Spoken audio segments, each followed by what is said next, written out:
নমস্কার বন্ধুরা, আশা করি তোমরা প্রত্যেকেই ভালো আছো। প্রিয়াঙ্কা স্টাডি মিশন চ্যানেলে তোমাদের প্রত্যেককে স্বাগত। বন্ধুরা, আজকে আমি তোমাদের সামনে যে বিষয়ের ওপর ভিডিও নিয়ে এসেছি তাতে আমি আলোচনা করব জীববিজ্ঞানের অত্যন্ত গুরুত্বপূর্ণ টপিক ডিএনএ ও আরএনএর পার্থক্য নিয়ে।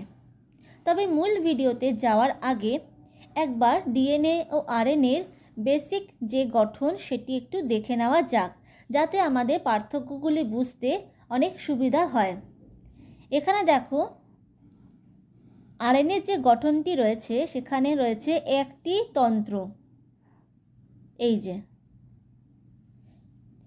এই কারণে আরএনএকে বলা হয় একতন্ত্রী বা সিঙ্গেল হেলিক্স।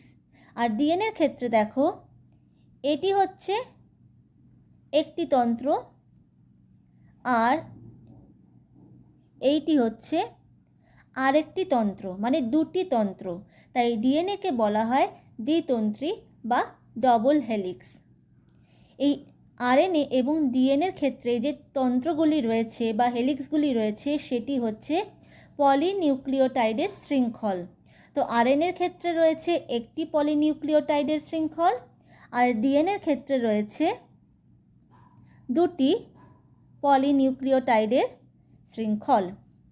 এবার আলোচনা করব ডিএনএ ও আরএনএর নাইট্রোজেনমূলক বেস নিয়ে।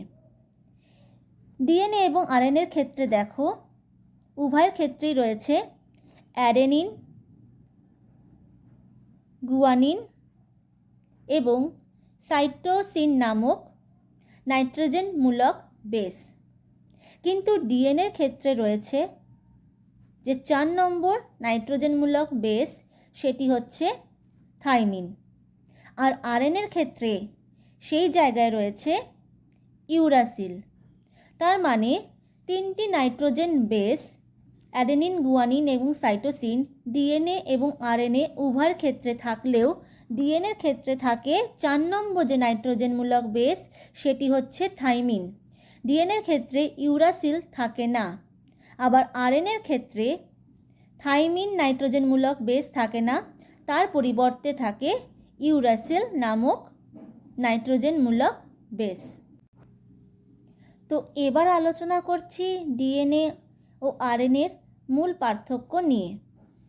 ডিএনএর পুরো কথাটি হলো ডিঅক্সিরাইবো নিউক্লিক অ্যাসিড আর আরএনএর পুরো কথাটি হলো রাইবো নিউক্লিক অ্যাসিড।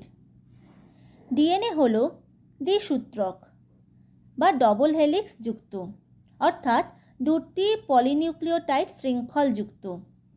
আরএনএ হলো একসূত্রক বা সিঙ্গেল হেলিক্স যুক্ত, অর্থাৎ এক পলিনিউক্লিওটাইড শৃঙ্খল যুক্ত, যার কথা আমি আগেই বলেছি। ডিএনএতে ডিঅক্সিরাইবোজ সুগার থাকে, আরএনএতে রাইবোজ সুগার থাকে।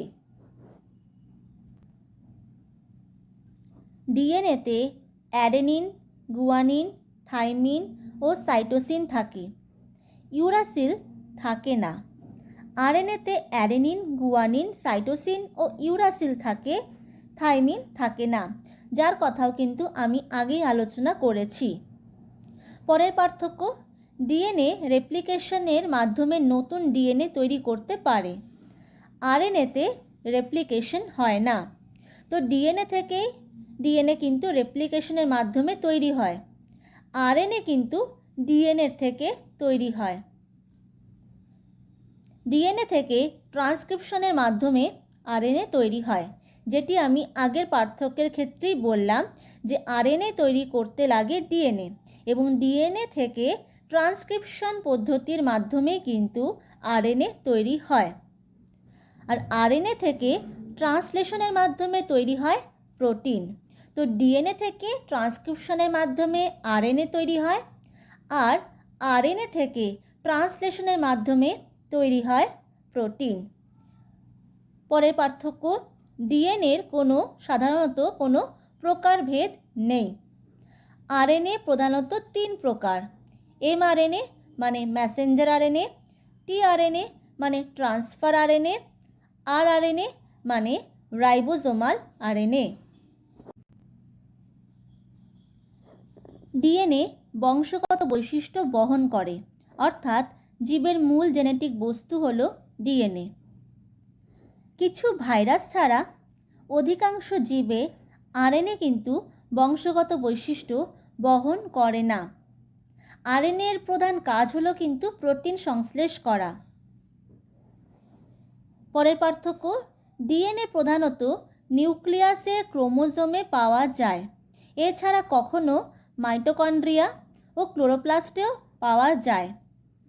আরএনএ ক্রোমোজোম, নিউক্লিওলাস, সাইটোপ্লাজম ও রাইবোজোমে পাওয়া যায়। ডিএনএতে নিউক্লিওটাইডের সংখ্যা অনেক বেশি, আরএনএতে নিউক্লিওটাইডের সংখ্যা অনেক কম। ডিএনএর আণবিক ওজন 10 লক্ষ থেকে বহু কোটি পর্যন্ত হতে পারে, কিন্তু আরএনএর আণবিক ওজন কয়েক লক্ষের বেশি কিন্তু হয় না। ডিএনএ জীবের সকল বৈশিষ্ট্য ধারণ করে এবং নিয়ন্ত্রণ করে এবং জীবের বৈশিষ্ট্যসমূহ বংশ পরম্পরায় পরবর্তী প্রজন্মে স্থানান্তরিত করে। আরএনএর প্রধান কাজ হল প্রোটিন সংশ্লেষ করা, যেটি কিন্তু ডিএনএ সরাসরি করতে পারে না। ডিএনএ কিন্তু আরএনএ তৈরি করে এবং সেই আরএনএর দায়িত্ব থাকে কিন্তু প্রোটিন সংশ্লেষ করা। তো বন্ধুরা, ডিএনএ ও আরএনএর পার্থক্য নিয়ে আজকের এই ভিডিও আমার এখানেই শেষ হলো। আশা করছি যে তোমাদের ভিডিওটি ভালো লেগেছে। যদি তোমাদের ভিডিওটি ভালো লেগে থাকে তাহলে তোমরা ভিডিওতে লাইক করো, কমেন্ট করো, ভিডিওকে শেয়ার করো, আর আমার চ্যানেলকে প্লিজ বন্ধুরা সাবস্ক্রাইব করো।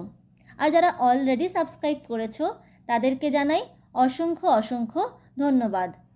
নমস্কার।